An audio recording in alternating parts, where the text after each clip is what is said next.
Magandang umaga po sa ating lahat, higit sa ating Panginoon. Salamat sa mga testimony na ating napakinggan, mga papuri.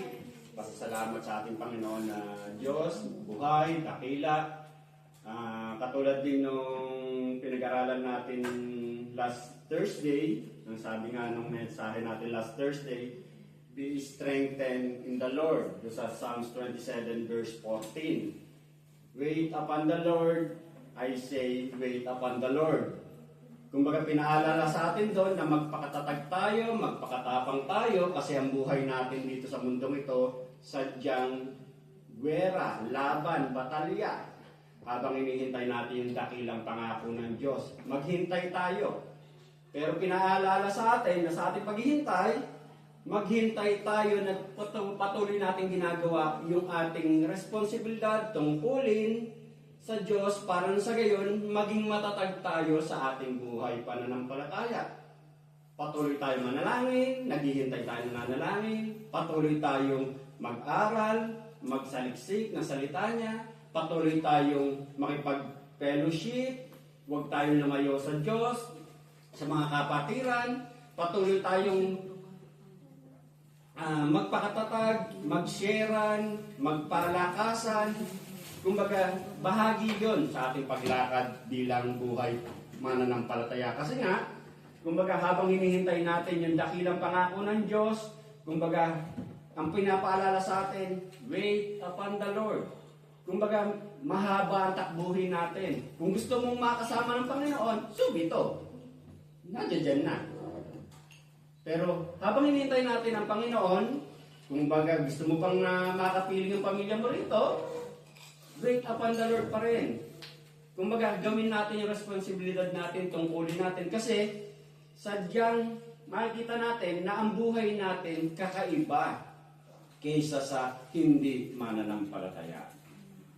Kung baga iba ang buhay natin bilang mananampalataya. At dito makita natin na ang buhay natin, kung baga, huwag nating tutukan ang mundo ito kasi hindi tayo para rito. Nakikiraan lamang tayo. Ang buhay natin ay doon kasama ang ating Panginoong Kristo. Yung buhay na walang hanggan. Buhay na walang katulad, ika nga. At yun ang ating pinaka-aasa-asahan, ika nga. Kaya habang hinihintay natin yun nga sa Psalms 27:14, wait upon the Lord. Gawin natin yung ating dapat gawin bilang mananampalataya para na sa gayon, patuloy tayong maging matatag sa ating buhay pananampalataya. Ngayon, ang ating pag-aaralan ngayon, manggagaling sa aklat ng 1 John chapter 3, verse 11 to 24. Ang sabi niya rito sa New King James Version, for this is the message that you have heard from the beginning, that we should love one another. Not as Cain, who was of the wicked one, and murdered his brother. And why did he murder him? Because his works were evil, and his brothers righteous. Do not marvel, my brethren. If the world hates you, we know that we have passed from death to life, because we love the brethren. He who does not love his brother abides in death. Whoever hates his brother is a murderer, and you know that no murderer has eternal life abiding in him. Verse 16, by this we know love, because he laid down his life for us, and we also ought to lay down our lives for the brethren. But whoever has these world's goods and sees his brother in need and shut his heart from him, how does the love of God abide in him? Sa verse 18, my little children, let us not love in word or in tongue, but in deed and in truth. And by this we know that we are of the truth, and shall assure our hearts before him. For if our heart condemns us, God is greater than our heart, and knows all things. Beloved, if our heart does not condemn us, we have confidence towards God, and whatever we ask as we receive from Him, because we keep His commandments and do those things that are pleasing in His sight. And this is His commandment, that we should believe on the name of His Son, Jesus Christ, and love one another as He gave us commandment. Now, he who keeps His commandments abides in Him, and He in Him. And by this we know that He abides in us by the Spirit whom He has given us. Ang mensahe ng Panginoon sa umagang ito ay may titulong Loving the Brethren. At bago po tayo magpatuloy, manalangin po muna tayo. Muli po, Ama, patuloy ka namin pinupuri. Patuloy ka namin dinadakila, pinasasalamatan sa mga oras nito, sa pribilehiyo muli na binigay mo sa amin upang patuloy kaming sumamba, mag-aral, at saliksikin, Panginoon, ang mga salita mo. Ang mga pagkain spiritual na aming kinakailangan upang makalakad po kami, Panginoon, ng naayon sa iyong nais, Panginoon. Lord God, kailangan ka namin sapagkat wala po kami magagawa kung kami hiwalay sa iyo, Panginoon. Lord God, ipinaunawa mo sa amin kung ano ang tunay na kahulugan ng buhay, Panginoon. Salamat po, O Diyos, sapagkat tunay nga na pinili mo kami sa dami-dami ng tao sa mundong ito, O Diyos. Hindi kami, Panginoon, natatangi, Panginoon, pero nakita mo na, Lord God, karapat dapat na kami pinili mo para sa iyong nais, Panginoon. Lord God, salamat po, Diyos, sapagkat tunay nga na kami nagkukulang pa rin. May mga oras sandali, Panginoon, na hindi po namin nagagawa, Panginoon, ang mga utos mo, ang mga salita mo, ang mga paalala mo, Panginoon. Lagi kami nagpo-fall short, Panginoon. Pero salamat po, Diyos, sa iyong habag, sa iyong biyaya, Panginoon, sapagkat tunay nga, Lord God, ikaw ang tunay na may hawak sa amin, Panginoon. Kaya salamat ang aming dapat ibigay sa iyo, Panginoon. Kaya nga po, sa mga oras sandali na kami nagkukulang, natatalo kami, Panginoon, ng aming kahinaan. Minsan pa, dalahin ko, O Diyos, patawarin mo po kami, Panginoon. Sapagkat tunay nga, O Diyos, na pinatawad mo na kami, Panginoon, sa aming mga pagkukulang, past, present, future, Panginoon. Ang pinapaalala mo lang sa amin, panghawakan namin ang mga pangakong ito, O Diyos. Lumakad kami, Panginoon, sa tulong mo, sa biyaya mo, sa Santong Espiritong ibinigay mo sa amin bilang comforter, helper namin sa mga oras na kami lalakad at manghihina, matatalo ng mga alalahanin sa mundong ito, Diyos. At minsan pa, dalahin ko nga po na tuloy nga na sa tulong at gabay mo sa mensaheng inais mong iturong ito sa mga sandaling ito, Diyos, pangunahan mo ang bawat isa sa amin, Panginoon. Pangunahan mo, Panginoon, ang bawat kapatid kong naririto na makakapakinig at pwede pang makapakinig, Panginoon, ng iyong mga salita. Na tunay nga na hindi lang po namin ito mapag-aaralan, bagkos ito'y pipi mo sa aming puso't isipan. Gagamitin namin, Panginoon, ang mga katotohanan ito sapagkat habang ginagamit po namin ang mga katotohanan ito, mararanasan po namin na tunay nga na buhay ka, O Diyos. Lord God, hindi ka tulad ng ibang Diyos, Panginoon. Buhay ka, Panginoon. Salamat po, Diyos, sa oras nito. Patuloy po namin pinagkakatiwala ang mga sandaling ito. Ito po, Diyos, ang aking samdalangin na may pasasalamat. In Jesus' name I pray. Amen. At dito nga sa ating pag-aaralan, loving the brethren. O, mahalin natin ang ating mga kapatid. Magmahalan tayo bilang magkakapatiran. Dito sa 1 John chapter 2, verse 7, ang sabi nga niya dito, Beloved, I am not writing to you a new commandment, but an old one, which you have had from the beginning. This commandment is the message you have heard.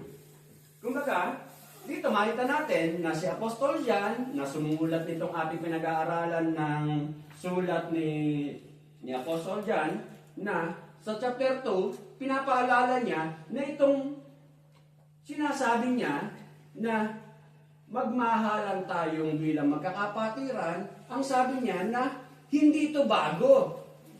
Hindi ito bagong utos. Kasi kung kung maaalala natin na itong sinasabing ito ni Apostol John, kumbaga, ang mga utos na to ay nanggaling mismo sa ating Panginoong Kristo nung narito pa sa lupa at nung kasama ni John yung kanyang mga kasamang mga kapwa-disipulo, kapwa-apostol, kapwa mga mananampalataya, kapwa sumusunod sa ating Panginoong Kristo. Ang sabi nga niya rito sa John 13:34, a new commandment, kumbaga si Jesus Christ ang nagsabi nito, na a new commandment I give unto you, that ye love one another as I have loved you, that ye also love one another. Kumbaga, dito, sinasabi ng ating Panginoong Kristo na kinakailangang magmahalan kayo bilang magkakapatiran. Katulad ng pagmamahal ko sa inyo. Ika nga. Katulad ng pagmamahal ko sa inyo. Ibig sabihin, the basic Christian message has not changed. Hindi siya nagbago. Na bahagi talaga ng gospel of God is about love.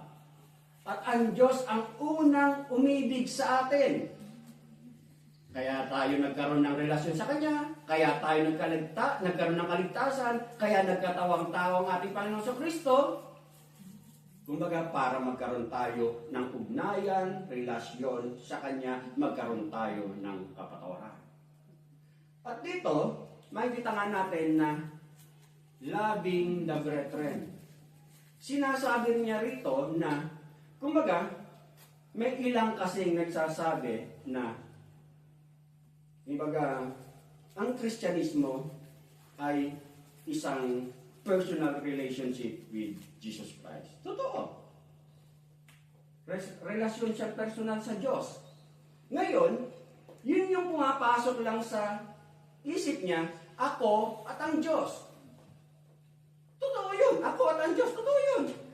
Pero minsan, nagiging out of context. Na para bang, ako at ang Diyos, wala ka ng pakailam sa kapwa mo. Hindi mo na pinakikialaman yung pakikitungo mo sa kapwa mo. Katulad halimbawa rin nung sinasabi ko, yung maging testimony halimbawa ni Sam na sa ating mga laboro, kumbaga, ibang tao, unbeliever sila. Pero sinasabi rin ng salita ng Diyos, ituring mo na ikaw yung naglilingkod, waring sa Diyos.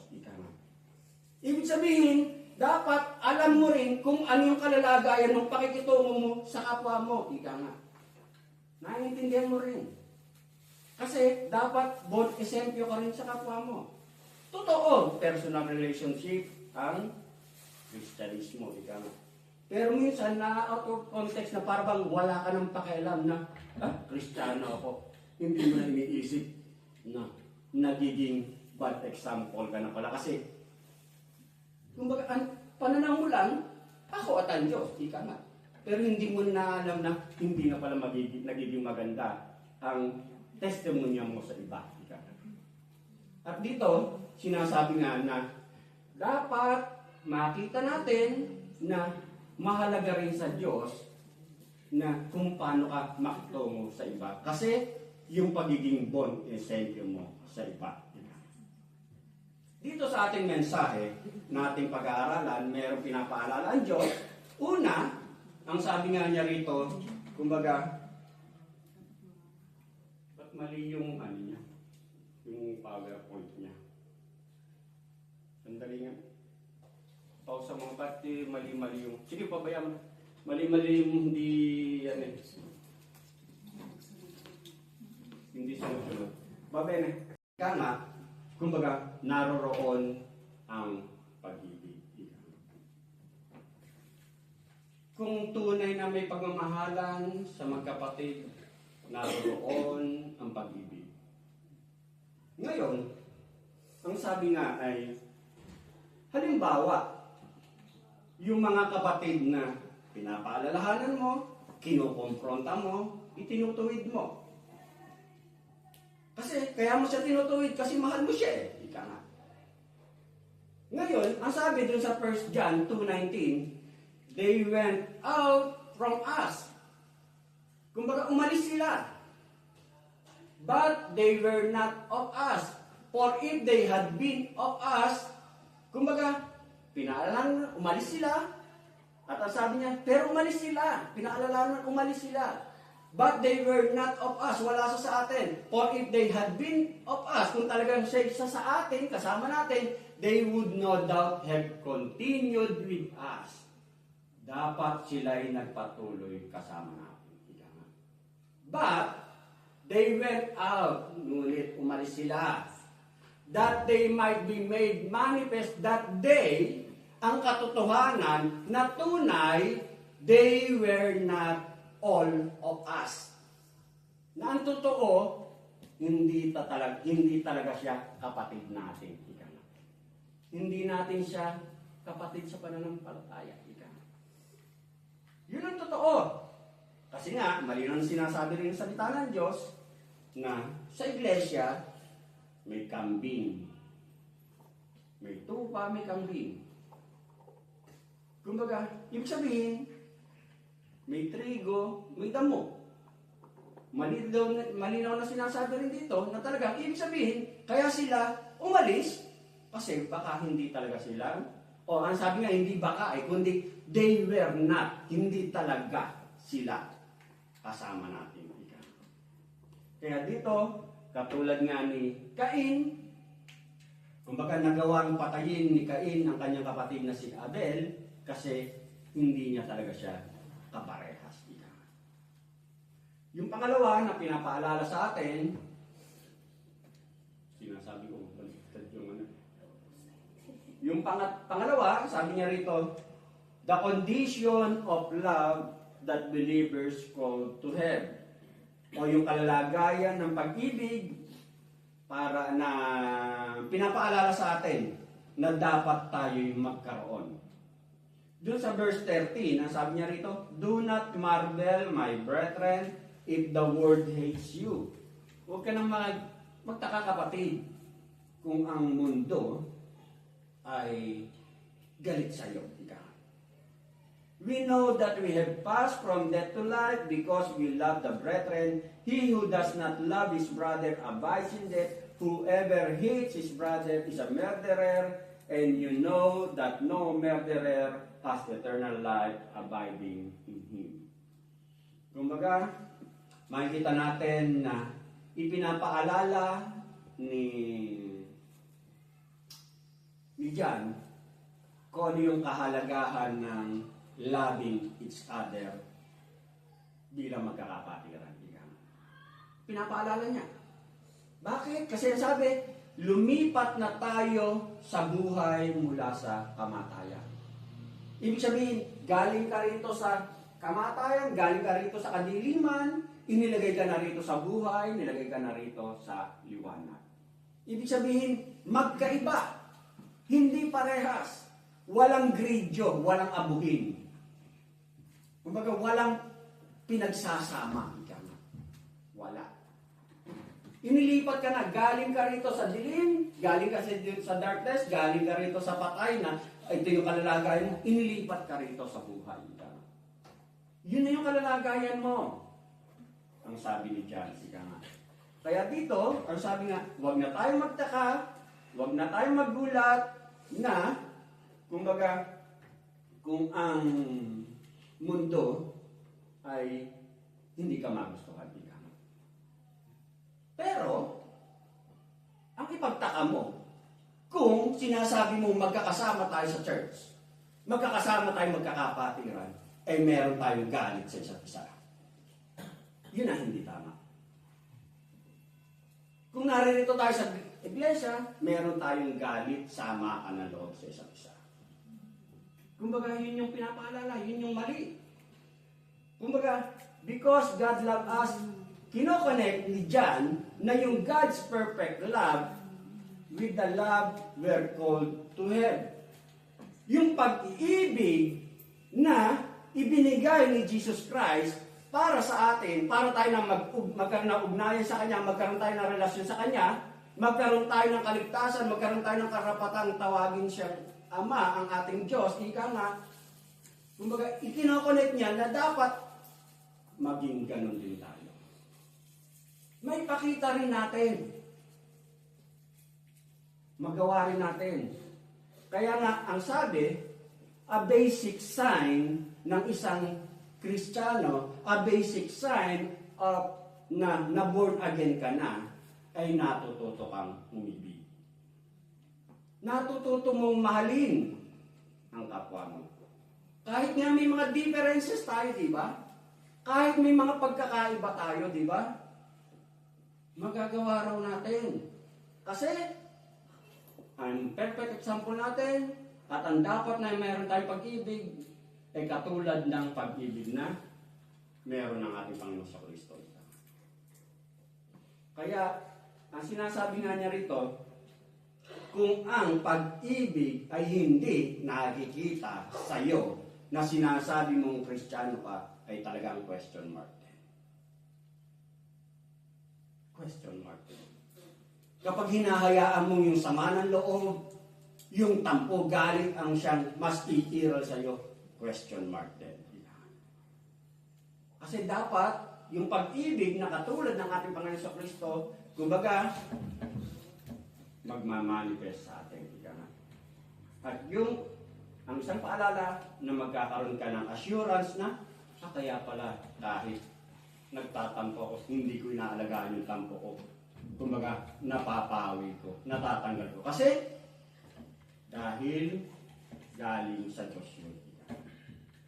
Ngayon, kumbaga para mas maintindihan natin yung pag-ibig na sinasabi, kumbaga katulad nung pag-ibig na kung paano nasulat ito nung panahon ng unang pagkakasulat yung mabuting New Testament, ika nga. Kasi ang gamit nun, nung unang masulat ang New Testament, Greek, para mas maintindihan natin kung ano yung love na dapat meron tayo. Yung una na pinapaalala nga niya rito, eros. It described, as we might guess, for the word itself, erotic love, it referred to sexual love. Yun yung unang uri na sinasabing love. Kumbaga, pagnanasang love. Sexual love. Yan yung unang halimbawa ng love. Yung pangalawa na sinasabi ay yung istorge. Awan ko kung tama sa pronunciation ng Greko. Pero yan ang nakalagay. Ang sabi niya rito, it referred to family love, yung pag-ibig sa pamilya, the kind of love there is between a parent and a child, yung pagmamahal ng magulang sa kanyang anak, at yung pagmamahal na sa mga pamilya, sa mga kamag-anak. Yan ang tawag dyan. Yung pangatlo na sinasabi, philia o philia, it is spoke of a brotherly friendship and affection. Yan yung pagkakaibigan, yung mas nagde-develop ang relasyon. It is the love of deep friendship and partnership. Kumbaga, yan yung amore. Kumbaga, yun yung philia. Kaya ka pala nagkakaroon ng philia-philio. Kumbaga, yan yung philia. Ngayon, yung tinuturong love sa atin, ika nga, o love na ginawa ng Diyos sa atin, ika nga, it describes a love that loves without changing, hindi nagbabago, kahit ang tigas-tigas ng ulo mo, mahal ka pa rin niya, hindi nagbabago. Yan ang pag-ibig ng Diyos. It is a self-giving love that gives without demanding or expecting repayment. Kahit nagpapalya ka. God's love. It is love so great that it can be given to the unlovable or unappealing. Kumbaga pag-ibig na kaya mong ibigay o kaya ibigay kahit hindi ka kaibig-ibig, kahit ang tigas-tigas ng ulo. It is a love that loves even when it is rejected, kahit tinatanggihan ka, stubborn, pero mahal kita eh. Kumbaga, yan yung agape love. Agape love gives and loves because it wants to. It does not demand or expect repayment from the love given. It gives because it loves. It does not love in order to receive. Yan yung pag-ibig na ibinigay ng Diyos sa atin. Ginawa sa atin. Ipinagkaloob sa atin. At ang sabi, kumbaga, ang sabi ni Jesus Christ, kumbaga, love one another as I have loved you. Magmahalan kayo sa isa't isa katulad ng pagmamahal ko sa isa. Ibig sabihin, almeno, makaabot tayo sa pamantayan yan. Ang hirap, ano? Ang hirap. Pero yan ang gusto niya eh. Ibig sabihin, yung galit, yung sama ng loob, hindi mo talaga pananatiliin yan. Kumbaga, yan ang pinapaalala niya. Kaya nga sa 1 Corinthians 13:4-8, ang sabi niya rito, ang pag-ibig ay matyaga at magandang loob, hindi nananaghili, nagmamakuri o nagmamataas, hindi magaspang ang pag-uugali, hindi makasarili, hindi magagalitin o mapagtanim sa kapwa, hindi nito ikinatutuwa ang gawang masama, ngunit ikinagagala ang katotohanan. Ang pag-ibig ay mapagbata, mapagtiwala, puno ng pag-asa at nagtsatsaga hanggang wakas. Matatapos ang kakayanang magpahayag ng salita ng Diyos, titigil ang kakayanang magsalita sa iba't ibang wika, mawawala ang kaalaman, ngunit ang pag-ibig ay walang katapusan. Never ending. Kumbaga walang katapusan. Kumbaga, yun ang ipinapaalala niya sa atin. Na almeno, kumbaga, hindi naman by words, pero dahil nga naintindihan mo kung ano yung ginawa ng Diyos sa iyo, kaya mo siya magagawa. At ang sabi nga kanina, kumbaga, sabi niya kanina doon sa verse 13 to 15, ang sabi, whoever hates his brother is a murderer. Kung sino man raw yung nagagalit sa kanyang kapatid, sa kanyang kapwa mananampalataya, ay isang murderer. Isang mamamatay tao. To hate our brother is to murder him in our hearts. Yung magalit ka sa kapatid mo, ay katulad siya na pinapatay mo na siya. Oo, hindi mo siya pinatay na sinaksak, sinakal, nilason. Hindi. Pero yung sama ng loob mo sa kanya, katulad siya na pinapatay mo na siya. Yun yung pinapaalala niya. Kaya nga, kung maaalala natin na maaring nung sinulat ni John yung mga paalala ito na kung sino yung nagagalit sa kanyang kapatid, katulad siya ng isang murderer. Naalala niya yung mga turo ni Jesus Christ sa kanila nung naririto sa lupa. Ang sabi nga sa Matthew 5:21-22, you have heard that it was said to those of old, you shall not murder, and whoever murders will be in danger of the judgment. But I say to you that whoever is angry with his brother without a cause shall be in danger of the judgment. And whoever says to his brother, Raka, kumbaga parang mura yan, shall be in danger of the council, but whoever says, you fool, shall be in danger of hellfire. Kumbaga nung sinulat ni John na ang sino mang nagagalit sa kanyang kapatid, ay katulad siya ng isang mamamatay tao.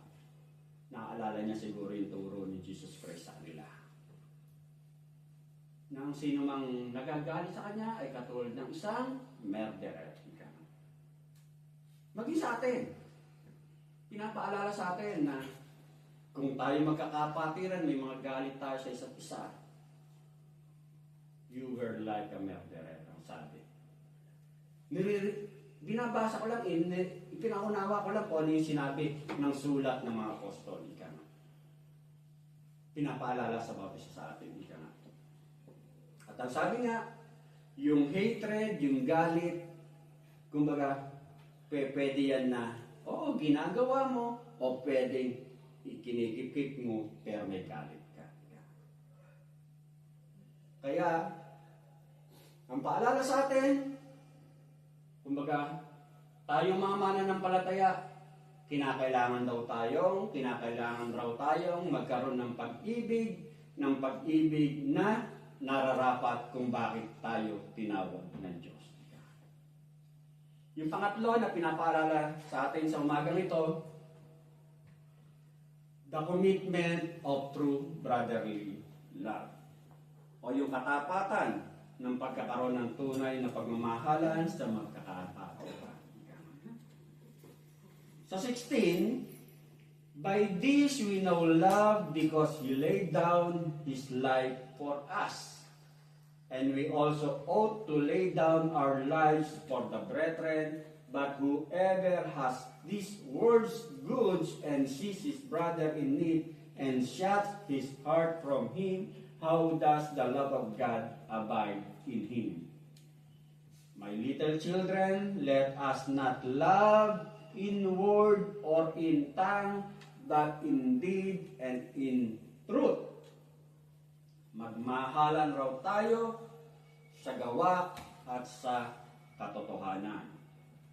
Paano natin may pakikita ang pag-ibig, ang pagmamahalan, kumbaga kapag ginagawa natin yung tama. Kapag ginagawa natin yung tama, kahit parang nahihirapan ka, kahit parang hindi gusto ng laman mo, pero ang gagawin mo ay yung tama. Kumbaga, the commitment o yung katapatan na gawin mo yung tama. Yung tamang pag-ibig na nararapat bilang isang mananampalataya. Kaya nga, ang sabi nga niya rito, love is not only a feeling but a lifestyle and a posture we have towards others. Ang pag-ibig ay hindi lamang siya nararamdaman, kundi isa siyang lifestyle. Buhay na natin, ika nga. May pakita, may padama magawa natin sa ating kapwa. Real love is not merely felt as an inward feeling, it is also shown by demonstration. Kumbaga, nararamdaman mo, ipinakikita mo. Katulad halimbawa sa mag-asawa, di ba?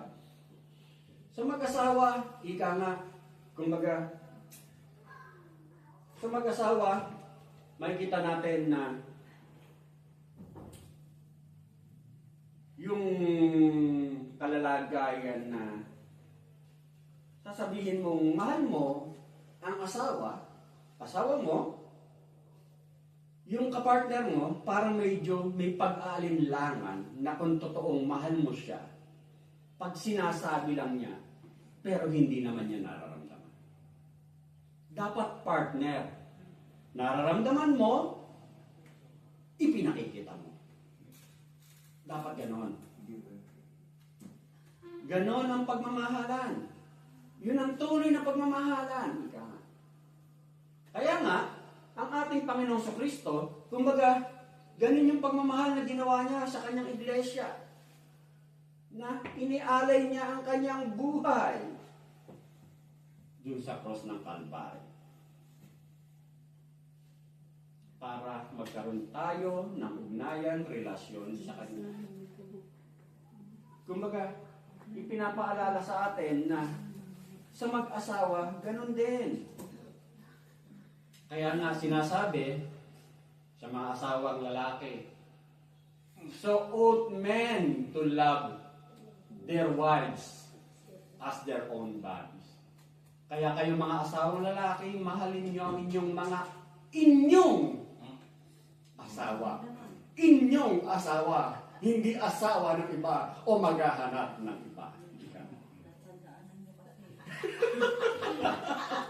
So, ought men to love their wives as their own bodies, katulad ng inyong katawan, inahalin tulad kung paano mo alagaan ang iyong katawan. He that loveth his wife, loveth himself. Kasi kung mahal mo raw ang iyong asawa, tunay na mahal mo ang iyong sarili. For no man ever yet hated his own flesh. Kasi nga, totoo naman na wala namang talagang tao na talagang nagagalit sa kanyang sarili. Kasi lagi niyang pinahalag, kaya nga nilalag, ano yung nawawala? Concealer. Concealer, hindi ko alam. Kasi pinahalagahan mo eh. Kasi inaalagaan mo yung katawan mo. Kaya ang sabi, kung paano mahalin ang iyong sarili, ang iyong katawan, kumbaga ganun mo rin mahalin ang iyong partner. At dito, sabi nga niya rito, for no man ever yet hated his own flesh, but nourishes it yet, and cherishes it, even as the Lord the church. Kasi nga, ganun ang ginawa ng ating Panginoong sa Kristo. Na talagang mahal niya ang kanyang iglesia. Mahal niya ang kanyang iglesia, kaya inalay niya ang kanyang sarili para magkaroon ng katubusan ng kanyang mahiniran. Kaya dito, ang paalala sa atin, ika nga mga kapatid, na kumbaga, ito yung pag-ibig na dapat tayong magkaroon. Ngayon dito sa pangatlo, ang paalala niya, nawa maging committed tayo. Magkaroon tayo ng katapatan, magawa natin. Magawa natin na hindi lang sa simula. Minsan siguro nangyayari kasi nga nasa salaman tayo, minsan talaga natatalo ka, napipiko ka, naiinis ka, pero pinapaalala sa atin, almeno ito ang dapat na goal natin. Magkaroon tayo ng pag-ibig, kung paano tayo inibig ng Diyos, magkaroon tayo ng pag-ibig na may padawa natin sa kapwa natin. Yung pang-apat,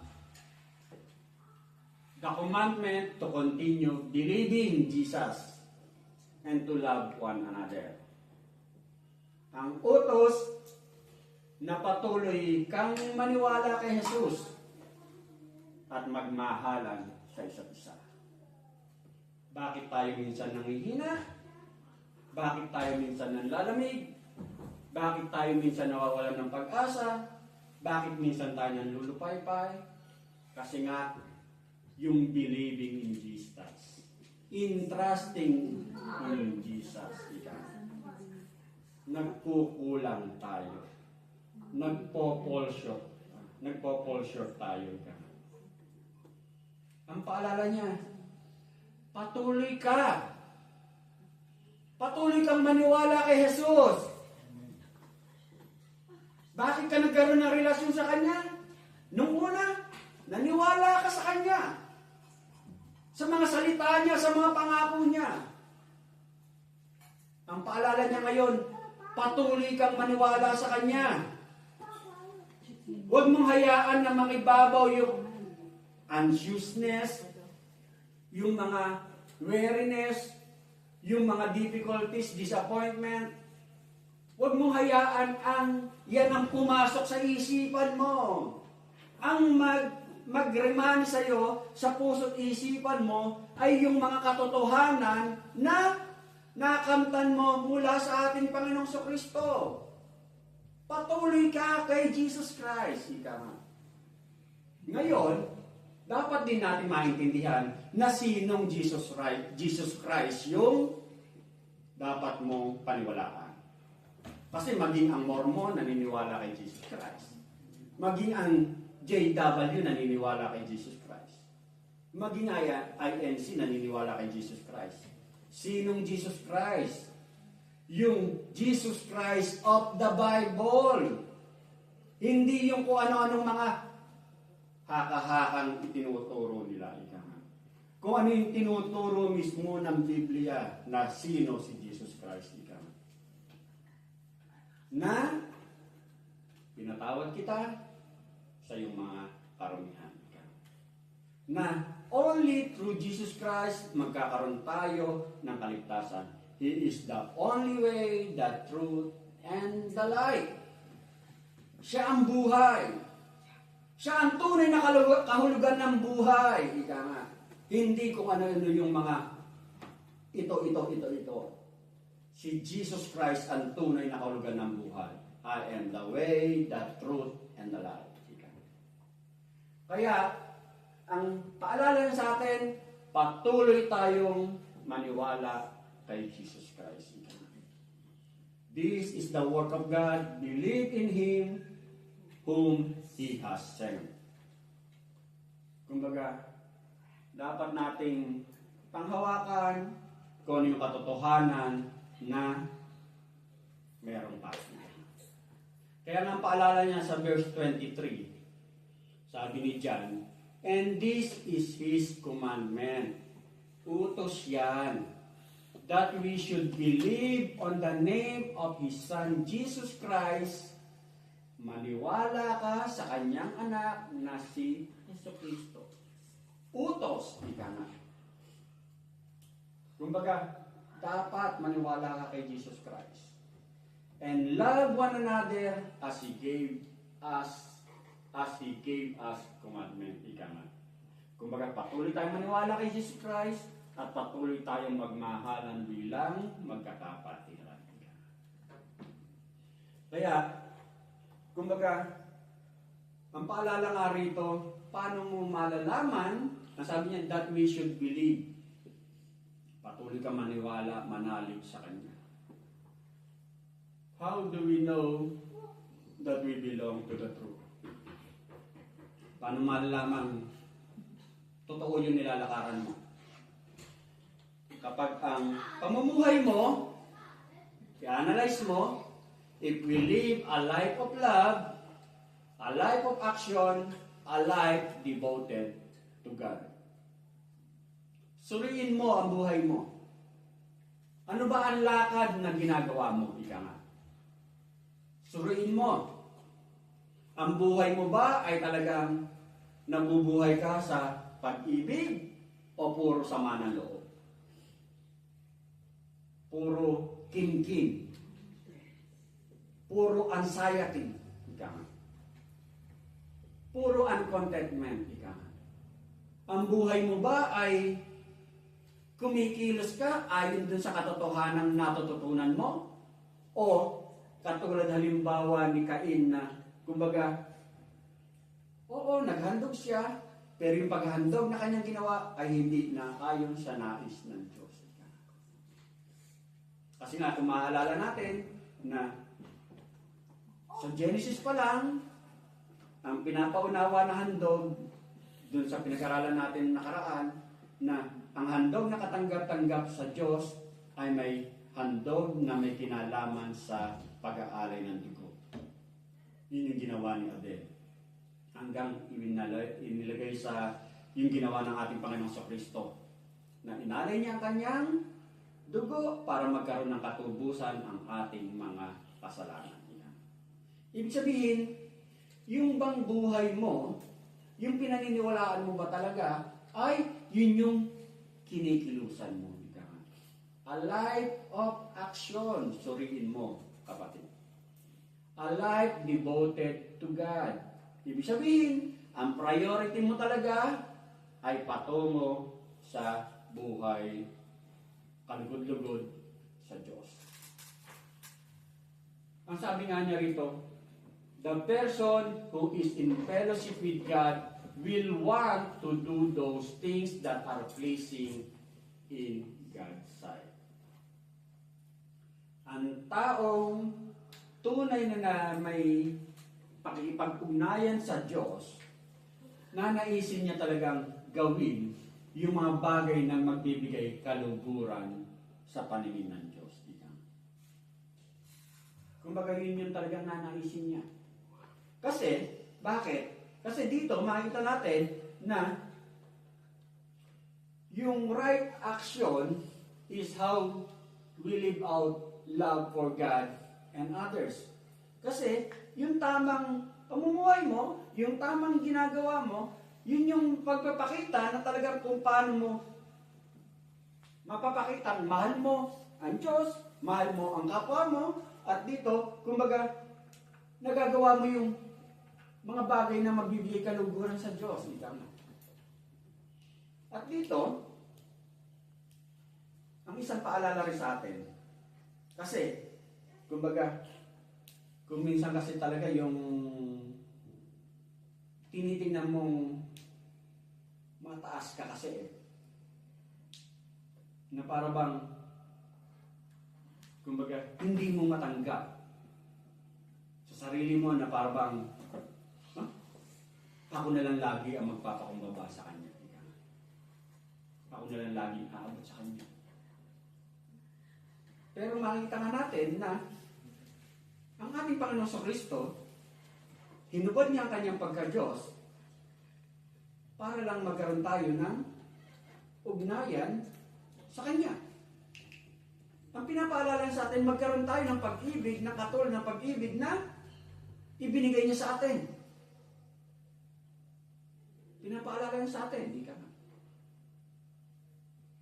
Kaya nga, maging dun sa Matthew 5:7, ang sabi nga, blessed are the merciful, for they will be shown mercy. Mapalad ang mga mabagin sapagkat kahabagan sila ng Diyos. Kumbaga, mas iintindihin mo na unawain siya, abutin siya. Kumbaga, yun yung gagawin mo.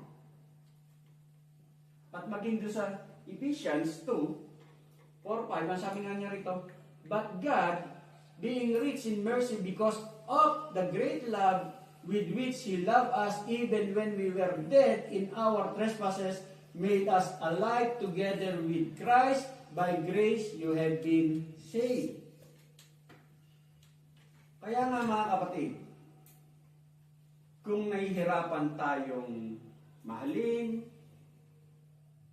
ibigin ang kapwa mo, ang kapatid mo sa pananampalataya. Kumbaga, ang tingnan nga natin ay yung pag-ibig na ibinigay, ginawa, inihandog ng Diyos para sa atin. Kung nahihirapan kang gawin, ika nga. Ang tingnan natin ay yung halimbawang ginawa ni Jesus Christ para sa atin. Ika nga. At kapag nagagawa natin yun, napaparangalan natin ang Diyos. Kung ba, when we enjoy His goodness and His good things, nagagawa natin yung mga bagay na magbibigay kaluguran sa Diyos.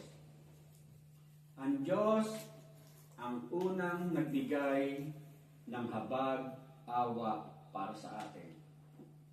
Kaya, ang panawagan niya, paalala niya sa atin, para magawa nating mahalin ang isa't isa, gawin din natin yung ginawa niya para sa atin. Almeno, itinuturo niya yung pinapaalala niya. At dito, dun sa Romans 8:16, ang sabi nga niya rito, the Spirit Himself testifies with our spirit that we are God's children. Ang Espiritu, ang siyang mismong nagpapatotoo na tayo'y kanyang mga anak. Nung tanggapin mo si Jesus Christ bilang personal Lord and Savior, sino ang ibinigay sa iyo? Sino ang binigay sa atin? Comforter. Ang Santong Espiritu. Ibig sabihin, ang sabi, ang Espiritu ang siya nagpapatotoo na ikaw ay anak niya. Kaya dito, makita natin na magagawa mo. Magagawa mo. Kasi ibinigay niya sa iyo eh. Kaya nga sabi niya rito, the one who does not keep God's commandment does not have the ground of confidence that he abides in Jesus. Kaya kung sino raw yung hindi niya ginagawa, yung utos ng Diyos na maniwala ka sa Niya, magmahalan kayo sa isa't isa, nawawala ka ng kumpiyansa na talagang wala kang ugnayan sa Kanya. Nawawalan ka ng kumpiyansa kasi hindi mo magawa eh. At ang sabi nga niya rito, as well he does not truly have the assurance of the Holy Spirit present in his life. Kumbaga, baka talagang hindi ka. Huwag naman sana. Kasi ang sabi, yung Espiritu ang magpapatotoo na anak ka.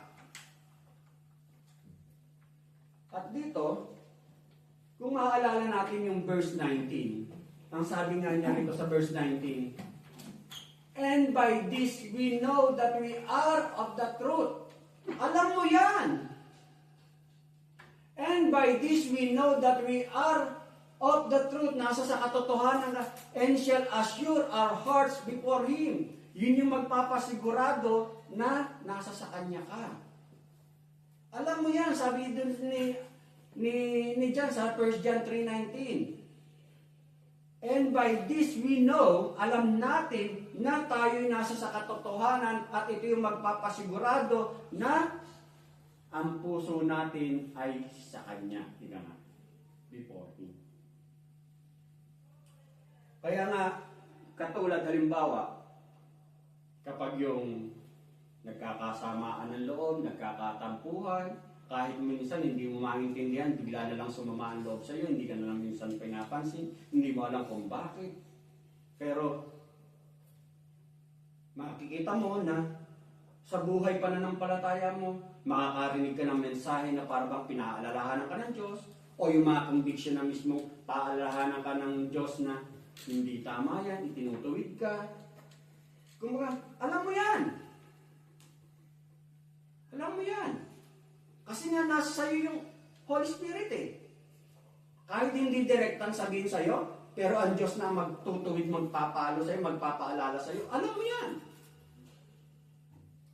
Kasi nga, ang Espiritu ay nasa sa'yo. And by this we know that we are of the truth. Kaya, kapag yung pinapaalalahanan ka, naintindihan mo, makukundik ka, kumbaga, gagawin mo yung tama. Kaya dito makita natin na yung talagang pagpapaalala na paalalahanan ka ni pastor, paalalahanan ka ni kapatid, o paalalahanan ka mismo na mensahe ng Diyos o kung sino man gamitin ng Diyos, ika nga, kapag may mali ka o hindi mo nagagawang mahalin ang kapwa mo, kumbaga, pinaalalahanan ka ng Diyos. Maging yung paalala ng conviction na nagmumula sa katotohanan ipinagkaloob sa iyo, na ang Santong Espiritu ay nasa sa iyo. At dito, makikita mo na doon ka na magkakaroon ng parabang struggle or battle between the flesh and the spirit. Na, siyempre, yung laman mo, itinutuwid ka, lagi na lang ako. Bakit ako babati sa kanya? Bakit ko siya papansinin? Siya yung hindi pumansin sa akin. Bahala siya. Kaya sinasabi ng Holy Spirit, magmahalan kayo sa isa't isa. Love one another. Ngayon, hindi ako. Bahala siya. Kaya dito mo maano kung ano yung susundin mo. Dito nagkakaroon ng battle between the flesh and the spirit na kung saan, ang sabi nga niya rito, the devil won't bother you while you're living in sin. Ang kaaway, pababayaan ka lang niya kapag yung alam niyang mali yung ginagawa mo. He'll bother you when you're trying to get out. Na parang, nadyan na yung battle between the flesh and the spirit na parang gusto mo lang sundin yung conviction ng tama, ng katotohanan, nadyan na yung kung sino yung susundin mo. Kapag mali ang ginagawa mo, pababayaan ka lang yan. Pababayaan ka lang ng kaaway. Pasalamat ka, meron nagpapaalala sa iyo kasi meron kapatid na tunay nagmamahal sa iyo. Pag hindi ka pinaalalahanan, ibig sabihin, ay, nag-e-enjoy kayo ng partner mo, the devil. Wala kang ka-partner, wala kang ka-valentine. Si devil pala ka-valentine. Kumbaga, ine-enjoy mo. Pasalamat ka, pinaalalahanan ka. Kasi mahal ka ng kapatid. Kaya mga kapatid, Ang paalala sa atin sa umagang ito ng ating Panginoon, kumbaga, ang sabi nga, Beloved, if God so love us, we also ought to love one another. Mga kapatid, kung ang Diyos ay sobrang mahal niya tayo, so love us, we also ought to love one another. Magmahalan din tayo sa isa't isa. Manalangin po tayo. Lord God, maraming salamat po, O Diyos, sa umaga nito. Salamat po, O Diyos, sapagkat tunay nga na Ikaw ang unang umibig sa amin. At salamat po, O Diyos, minsan pa sa sandaling ito, ipinaalala mo sa amin kung ano ang tunay na orogan ng buhay, Panginoon. Salamat po, O Diyos, sapagkat tunay nga na pinagkalooban mo kami, Panginoon, ng iyong Santong Espiritu bilang tanda't tatak, Panginoon, na kami mga anak mo, Panginoon. Lord God, ito ang aming katuwang, katulong, Panginoon, upang magawa po namin, Panginoon, ang utos mo, Panginoon, na magmahalang kami sa isa't isa, Panginoon. Salamat din po, O Diyos, sa paalala mo na tunay nga na patuloy kaming manalig, manampalataya, maniwala sa aming Panginoong Hesukristo, Panginoon. Lord God, nagbabago man ang lahat sa paligid namin, mga panahon, bagay, lahat sa aming mundong ginagalawan. Pero ang katotohanan, ang Diyos, Ikaw, Panginoong Hesukristo, ang siyang nagbayad, Panginoon, ng aming mga kasalanan para kami magkaroon ng ugnayan sa Ama, Panginoon. Magkaroon kami, Panginoon, ng Santong Espiritu bilang katotohanan na kami mga anak mo, Panginoon. Salamat po, O Diyos, sa mga katotohanan ito. Kaya nga po, ang dalahin ko, O Diyos, na tunay nga na sa biyaya mo, magampanan po namin ang nais mo para sa amin, na mahalin namin ang isa't isa, upang nang sa gayon, tunay nga na makita sa amin na kami mga hinirang mo. Purihin ka, dakilahin ka, pasalamatan ka. Ito po, Diyos, ang aking samtalangin sa tayong panganlamang ng iyong anak na si Jesus, na aming Panginoon at sariling tagapagligtas.